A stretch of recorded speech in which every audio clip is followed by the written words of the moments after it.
a teaching that transforms. It is a teaching with a godly commitment. Amen po ba? Amen. Ang teaching ministry, hindi po lamang ito pag gusto natin. Pag ayaw na, ayaw na. Amen. Amen. Preach ikaw, on. gusto mo maging involved, pero pag ikaw na-reject, halimbawa, pag ikaw ay nagkaroon ng problema, ayaw ka na. No.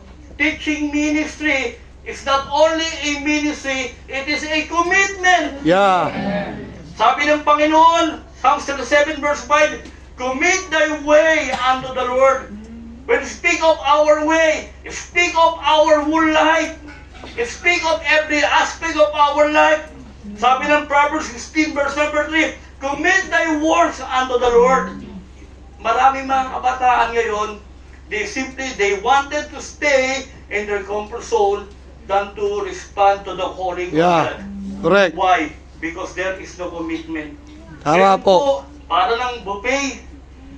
Para po eat all you can. Sabi ni Teacher Lela, tawag sa kanya, Ate Sunday School eh. Sabi ko, mas masarap pag ginawag yan, Ate, eat all you can.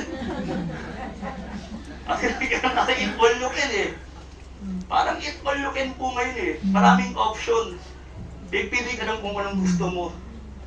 Pati sa church, nadala po ito. You have the option to be committed to the Lord. If you're not, if you want to be committed, then okay lang. Para bang tayo, ang Diyos pa nagmamakaawa sa atin, pwede bang magkumit ka sa akin?